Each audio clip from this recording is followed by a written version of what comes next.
Hello everyone, मैं आपका दोस्त डॉक्टर श्याम सुंदर हिस्ट्री लर्निंग बहुत बहुत स्वागत करता हूं। और आज से हम करंट अफेयर शुरू कर रहे हैं, स्पेशली जो है आर ओ जो अभी 11 फरवरी को होने वाला है। और मैंने डिसाइड किया है कि हम रोज़ एक वीडियो लेकर आएंगे। और जो घटना चक्र का करंट क्विज करके एक हाफ ईयरली आया हुआ है, जब तक उसका वार्षिक अंक आएगा तब तक हम लोग फिनिश कर लेंगे। और फिर इसके बाद जो मैंने मंथली भी कुछ कलेक्ट किया है, मैं अपने नोट्स बना रहा हूं और वो नोट्स आपको प्रोवाइड कराऊंगा। आप इसके अलावा कोई करंट अफेयर्स की बुक ना पढ़ें, इसको पढ़ें, रिवाइज करें। और अगर आप लोग कहेंगे तो मैं आप लोग को इसकी PDF भी प्रोवाइड करा दूंगा। और डेली वीडियो बहुत शॉर्ट रहेगा, मुश्किल से 20 से 25 मिनट का रहेगा, इससे बड़ा वीडियो नहीं लेकर आऊँगा। फिर आप जैसा भी होगा आप लोग कमेंट करिएगा, बताइएगा। फिलहाल आज हम शुरू करते हैं। मिशन सचिवालय यूपी RO 2023। इस चीज को ध्यान में रख के हम लोग आगे पढ़ाई करेंगे। ध्यान रखना है कि जो भी पड़ाव अगर हमारे सामने आ गया है, जरा से भी कोई हमने छोटी मोटी अचीवमेंट कर ली, तो इसका मतलब ये नहीं कि हम मंजिल पे आ गए हैं। मेरे कहने का मतलब ये है कि अगर हम डेली 2-4 पेज पढ़ ले रहे हैं तो वहीं पर हमको रुकना नहीं है। हम लगातार कंसिस्टेंसी के साथ अपने जो है पूरी तैयारी को पूर्णता के साथ हर आयाम को कवर करते हुए आगे बढ़ेंगे। इसलिए ज़बरदस्त तरीके से मेहनत करना है, एकदम रिदम, जोश और जुनून के साथ, है ना।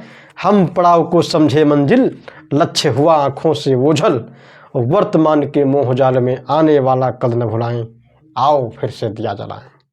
आहुति बाकी यज्ञ अधूरा, अभी तो सब कुछ अधूरा है ना। अपनों के विघ्नों ने घेरा, अंतिम जय का वज्र बनाने नवदधी हड्डियाँ गलाएं, आओ फिर से दिया जलाएं। तो फिर से एक नए दीपक, नए प्रकाश की ओर हम लोग बढ़ते हैं। और आज से हम लोग करंट अफेयर्स लेकर के चलेंगे। आप लोग देखिए हम पहले राष्ट्रीय घटनाक्रम कवर करेंगे। आज डे फर्स्ट है, तो राष्ट्रीय घटनाक्रम में हम जो पहला हमने जो कंटेंट चुना है वो है दूसरा वर्ल्ड फूड इंडिया समिट। जो दूसरा वर्ल्ड फूड इंडिया 2023 हुआ है, वो कब हुआ है और उसमें कौन सी महत्वपूर्ण बातें हैं जिनको ध्यान रखना हमारे लिए ज़रूरी है, उनको हम लोग ध्यान देते हैं। ये पूछा नहीं जाएगा कब हुआ है, लेकिन फिलहाल इसको देख लेते हैं। तो दूसरा वर्ल्ड फूड इंडिया समिट 2023 में जो हुआ है वो नवंबर 2023 में हुआ है। और कहाँ हुआ है तो इसको ध्यान रखेंगे, भारत मंडपम, जो प्रगति मैदान, नई दिल्ली। दोनों बातें ध्यान रखेंगे। हो सकता है ये भारत मंडपम अर्थात लोकल प्लेस ना दे करके वो स्टेट वाइज दे दे, नई दिल्ली दे दे, और फिर आपका जो उत्तर प्रदेश दे दे, गुजरात दे दे, महाराष्ट्र दे दे, या फिर हो सकता है कि वो दिल्ली में ही कई 4 प्लेस दे दे, आपको भारत मंडपम दे दे, फिर कुछ और दे दे, है ना, 4 इस तरह के स्थान दे दे। तो इस चीज़ को आप ध्यान रखेंगे। तो दूसरा वर्ल्ड फूड इंडिया समिट 2023 में भारत मंडपम, प्रगति मैदान, नई दिल्ली में हुआ है। और इसका उद्देश्य क्या था? भारत को दुनिया की खाद्य टोकरी के रूप में प्रदर्शित करना। भारत को दुनिया की खाद्य टोकरी के रूप में प्रदर्शित करना, और 2023 को अंतर्राष्ट्रीय मोटा अनाज वर्ष के रूप में मनाना। तो ये 2 प्रश्न यहाँ से इम्पोर्टेंट हैं, अलग अलग इंडिविजुअल रूप से पूछे जा सकते हैं। कि ये भी पूछा जा सकता है कि वर्ष 2023 को भारत सरकार ने किस रूप में जो है मनाया है ना। तो ये अंतर्राष्ट्रीय मोटा अनाज वर्ष भारत सरकार या यूएनओ के माध्यम से भी पूछ सकता है। तो अंतर्राष्ट्रीय मोटा अनाज वर्ष इसके रूप में हमने मनाया है, पूरी दुनिया मना रही है, इस चीज़ को ध्यान रखेंगे आप। और इसकी थीम क्या थी? समृद्धि के लिए प्रसंस्करण। इसकी जो मुख्य थीम है वो समृद्धि के लिए प्रसंस्करण है। और इसका शुभंकर क्या था? मिलिंद। और इसमें क्षेत्रीय व्यंजन और शाही पाक विरासत को दिखाया गया है। जो ये समिट हुआ था वहाँ पर क्षेत्रीय व्यंजन और शाही पाक विरासत को दिखाया गया है। इसमें भागीदार देश अगर पूछेगा तो नीदरलैंड है, और फोकस देश जापान। तो इसमें मूल रूप से 2 चीज़ें इंपॉर्टेंट है अगर पूछेगा। पहली चीज़ तो ये कहाँ हुआ है, नई दिल्ली, और दूसरा इसका थीम क्या है, समृद्धि के लिए प्रसंस्करण। ये चीज़ हमेशा ध्यान रखेंगे। अब आगे, अभी एक EdelGive Hurun India philanthropy list 2023 जारी हुई है। EdelGive Hurun India philanthropy list 2023, ये क्या है? तो एडेलगिव फाउंडेशन और हुरून रिसर्च इंस्टीट्यूट के माध्यम से जारी की जाती है, के द्वारा एडेलगिव फाउंडेशन और हुरून रिसर्च इंस्टीट्यूट जो है उसके द्वारा जारी की जाती है। और इसमें इस बार 119 व्यक्तियों को शामिल किया गया है। पहला स्थान किसका है? HCL के फाउंडर शिवनादर का है। ये मूल रूप से उन लोगों की सूची है जो भारत में अपनी संपत्ति का जो है एक बहुत बड़ा हिस्सा दान कर रहे हैं, अर्थात ये दानदाताओं की एक सूची है। तो उसमें जो दानियों में जो शीर्ष स्थान है वो शिवनादर फाउंडेशन शिवनादर फाउंडेशन के जो फाउंडर हैं शिवनादर साहब, उन्हीं का स्थान है। उन्होंने 2024 करोड़ रुपए दान किए हैं इस बार। दूसरा स्थान विप्रो के चेयरमैन अजीम प्रेम जी का है, दूसरे सबसे बड़े ये दानी हैं, इन्होंने 1774 करोड़ रुपए का दान किया है। और तीसरा स्थान जो है रिलायंस इंडस्ट्रीज लिमिटेड के मुकेश अंबानी का है। और इसमें जो इम्पोर्टेंट बात है वो ये है कि नितिन कामत और निखिल कामत, ये जो कामत बंधु हैं ये जीरोधा के फाउंडर हैं। और जीरोधा एक ऑनलाइन ट्रेडिंग प्लेटफॉर्म है। तो इनकी खास बात क्या है, ये सबसे कम उम्र के जो है इस लिस्ट में दान करने वाले लोगों में शामिल हैं। तो अगर कभी ये पूछेगा कि एडलगिव हुरून इंडिया फिलंथ्रोपी लिस्ट में सबसे कम उम्र के जो है दानियों में जो जिन्होंने स्थान बनाया है उनका क्या नाम है, तो नितिन कामत और निखिल कामत। ये जीरोधा एक ऑनलाइन ट्रेडिंग प्लेटफॉर्म है जिसके फाउंडर हैं, इसको ध्यान रखेंगे। अगला बहुत इंपॉर्टेंट है, नवा G20 संसदीय अध्यक्ष शिखर सम्मेलन कहाँ हुआ है? इसको P20 भी कहते हैं। अगर सिर्फ इतना ही पूछे कि P20 शिखर सम्मेलन 2023 में कहाँ हुआ है, तो इसको ध्यान रखेंगे, नई दिल्ली में हुआ है। ये नई दिल्ली में कहाँ पर? India international convention and expo centre में हुआ है। और इसकी अध्यक्षता ओम बिरला साहब ने की है। मूल रूप से ये होता क्या है, आप जानते हैं कि जो G20 देश हैं उनके पार्लियामेंट में जो स्पीकर होते हैं और उन स्पीकर्स का जो है ये एक प्रकार से कन्वेंशन होता है और उसमें अध्यक्ष वो देश रहता है जिसके वहाँ वो होस्ट करता है जो है सम्मेलन को। तो हमारे यहाँ हुआ था इंडिया में, इसलिए ओम बिरला साहब उसकी अध्यक्षता कर रहे हैं। इसमें कौन कौन शामिल हुआ ये इंपॉर्टेंट ध्यान रखेंगे, क्योंकि G20 का है तो हो सकता है G20 ही लोगों के ध्यान में रहे, लेकिन ऐसा नहीं है। G20 देशों के अलावा इसमें 10 अन्य देश भी शामिल रहे हैं और अंतर्राष्ट्रीय संगठनों के प्रतिनिधियों ने भी इसमें हिस्सा लिया है। तो इस चीज़ को ध्यान रखेंगे, कभी अगर वो एनालिटिकल क्वेश्चन बनाने की कोशिश करेगा तो ये चीज़ें उसमें इंक्लूड करेगा। और इसके पहले ही एक जो है लाइफ पर एक संसदीय फोरम का आयोजन भी किया गया है। यहीं पर लाइफ पर एक संसदीय फोरम का आयोजन किया गया है और इसकी शुरुआत जो है लाइफ पर संसदीय फोरम की शुरुआत 20 अक्टूबर 2023 को हुई है। प्रधानमंत्री मोदी ने की है और एंटोनियो गुटेरेस साहब ने मिलकर के की है। कहाँ पर? केवड़िया गुजरात में हुई है।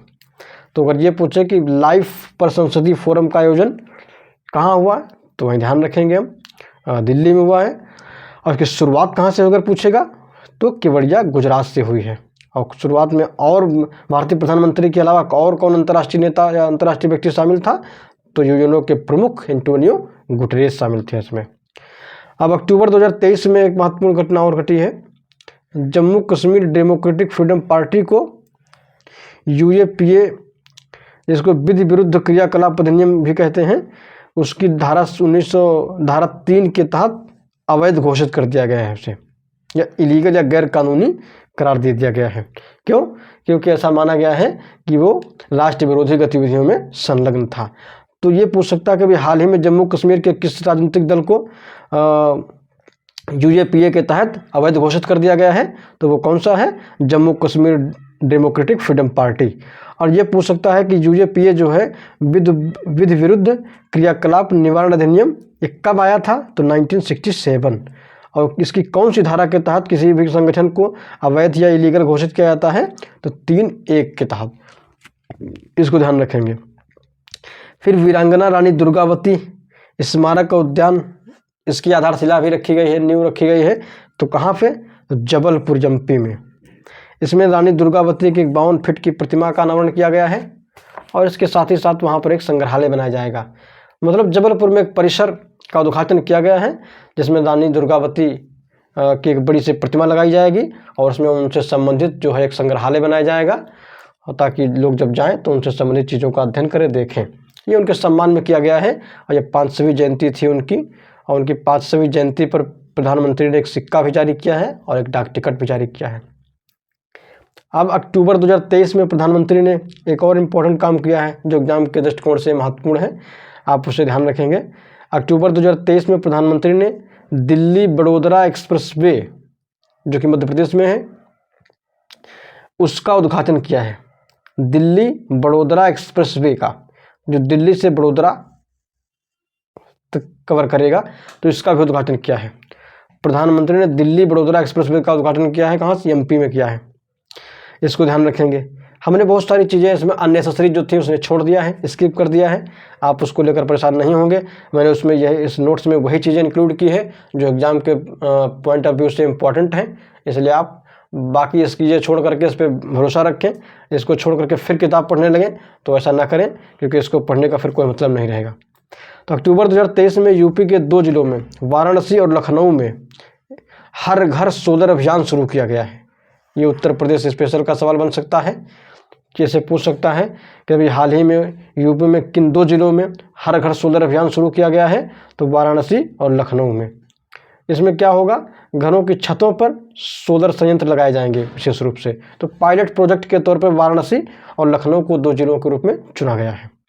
अगला करंट अफेयर्स, तीसरा global maritime India summit 2023, third global maritime India summit 2023 कहाँ हुआ है?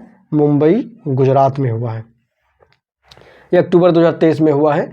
कब हुआ है ये इंपॉर्टेंट नहीं है, ये नहीं पूछता है, ध्यान रखेंगे। ये पूछ सकता है किस मंत्रालय के तहत या किस मंत्रालय ने इसका इनॉग्रेशन किया है, तो केंद्रीय पोत परिवहन एवं नौवहन मंत्रालय भारत सरकार ने जो है इसको आयोजित किया था। Third global maritime India summit, तो केंद्रीय पोत परिवहन एवं नौवहन मंत्रालय भारत सरकार। इसका उद्घाटन नरेंद्र मोदी जी ने किया है। ये पूछता नहीं, लेकिन एक बार पूछा गया है, जिसको ध्यान रखेंगे। और ये क्यों हुआ है? ये ओशन इकॉनमी अर्थात जो समुद्री अर्थव्यवस्था, हमारी नीली अर्थव्यवस्था है, उसको बढ़ावा देने के लिए मूल रूप से आयोजित किया गया है। और यहीं पर एक अमृतकाल विजन 2024 अनावरण भी किया गया है।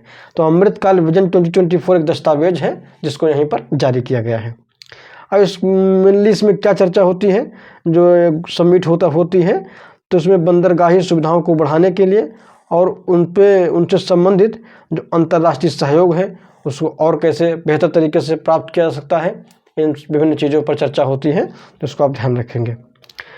अभी कुछ ऑपरेशंस हुए हैं, वो मैंने एक साथ कलेक्ट कर दिया है, आप उसको देख लें, इंपॉर्टेंट है, इस तरह की चीज़ें पूछता है एग्जाम में। तो ऑपरेशन विजय, जैसे ऑपरेशन विजय है, तो ये इजराइल में फंसे भारतीयों को वापस लाने के लिए चलाया गया था। आप जान रहे हैं कि हमास अर्थात अरब जो हमास के साथ इजराइल का एक कॉन्फ्लिक्ट हो रहा है, जो युद्ध हो रहा है, और वहाँ पर भारतीय जो फंसे थे उनको सुरक्षित देश लाने के लिए ऑपरेशन विजय शुरू किया गया था। और सूडान में भी जो है राजनीतिक अस्थिरता का माहौल है और वहाँ पर बड़ी समस्याएं चल रही हैं, इसलिए वहाँ पर भी भारतीयों को सुरक्षित वापस लाने के लिए ऑपरेशन कावेरी शुरू किया गया था। और यूक्रेन और रशिया के बीच आप देख रहे हैं वार चल रही है, इसलिए वहाँ से भी भारतीयों को सुरक्षित वापस लाने के लिए ऑपरेशन गंगा चलाया गया था। तो ये तीनों ध्यान रखेंगे। हो सकता है ये इंडिविजुअल रूप से पूछ दे कि इजराइल में फंसे भारतीयों को वापस लाने के लिए भारत सरकार ने किस ऑपरेशन को लॉन्च किया था, तो ऑपरेशन विजय।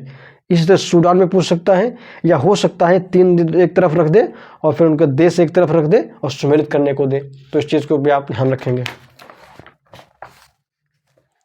अगला इम्पोर्टेंट करंट अफेयर जो है वह अक्टूबर 2023 में भारतीय वायुसेना दिवस मनाया गया है। कब? 8 अक्टूबर 2023 को भारतीय वायुसेना दिवस मनाया गया है। ये इम्पोर्टेंट है और ये हो सकता है ये भी ध्यान रखें कि भारतीय वायुसेना की स्थापना दिवस भारतीय वायुसेना की स्थापना कब हुई है, ये भी पूछ सकता है। तो 1932 में अर्थात 1932 में भारतीय वायुसेना को स्थापित किया गया था। और इसी अवसर पर मध्य वायु कमान प्रयागराज, इसकी 5 कमान हैं, उसमें से जो मध्य वायु कमान है प्रयागराज, यहाँ पर आप देखते हैं संगम क्षेत्र में एक भव्य एयर शो भी हुआ था, तो इसको भी ध्यान रखेंगे। यहाँ 2 सवाल बन सकते हैं, भारतीय वायुसेना दिवस कब मनाया जाता है, ये ना पूछ करके ये पूछ सकता है कि उत्तर प्रदेश के किस शहर में भारतीय वायुसेना ने जो है एक भव्य एयर शो का आयोजन किया था। तो आप ध्यान रखेंगे प्रयागराज के संगम क्षेत्र में हुआ था। और यहीं पर जो हमारे एयर चीफ मार्शल हैं विवेक राम चौधरी जी, उन्होंने कहते हैं भारतीय वायुसेना के एक नए ध्वज का अनावरण किया है। तो इसको भी ध्यान रखेंगे। अब प्रधानमंत्री जी ने जोधपुर राजस्थान में कई परियोजनाओं का शिलान्यास किया है। उनमें से जो एक इम्पॉर्टेंट है, याद रखने योग्य है, आप उसको ध्यान रखेंगे, बाकी मैंने सब स्किप कर दिया है। जैसलमेर से दिल्ली को जोड़ने वाली एक रुड़ीचा एक्सप्रेस का यहाँ पर जो है उसको हरी झंडी दिखाई गई है। तो रुड़ीचा एक्सप्रेस वे ऐसे पूछ सकता है कि अभी हाल ही में प्रधानमंत्री ने रुड़ीचा एक्सप्रेस वे को लॉन्च किया है। ये निम्न में से किन 2 स्टेशनों के बीच चलाई जाएगी या चलाई गई या जोड़ेगी किन 2 स्टेशनों को? तो जैसलमेर से दिल्ली, इसको आप ध्यान रखेंगे। अगला, इंडिया एजिंग रिपोर्ट 2023 आ चुकी है अभी। तो इंडिया एजिंग रिपोर्ट 2023 क्या है? ये मुख्य रूप से जो भारत में वृद्ध व्यक्ति हैं उन वृद्ध व्यक्तियों की स्थिति और उनकी सुविधाओं, उनके कल्याण से संबंधित जो भी चीज़ें हैं उनकी समीक्षा करती है। तो कौन जारी करता है इसे?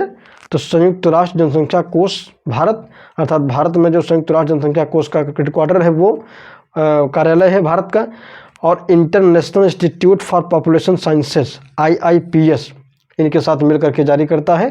कौन कौन? संयुक्त राष्ट्र जनसंख्या कोष भारत और international institute for population sciences, 2 संस्थान मिलकर के इसे जारी करते हैं। इसमें क्या बताया गया मूल रूप से, ये इंपॉर्टेंट रिपोर्ट है, आप इसे एसेक में भी इसके डेटा को यूज़ कर सकते हैं या हो सकता है पीटी में से सवाल पूछे।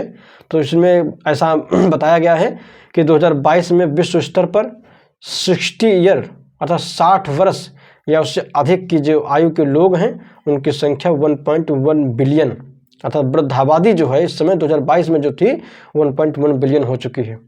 और ये 2050 तक ऐसा अनुमान है उसका कि 2.1 बिलियन तक पहुंच जाएगी। कौन? वृद्ध व्यक्तियों की आबादी।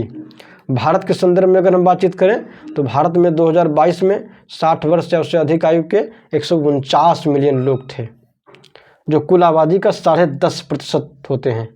तो इसको ध्यान रखेंगे, यहाँ से सवाल पूछा जा सकता है।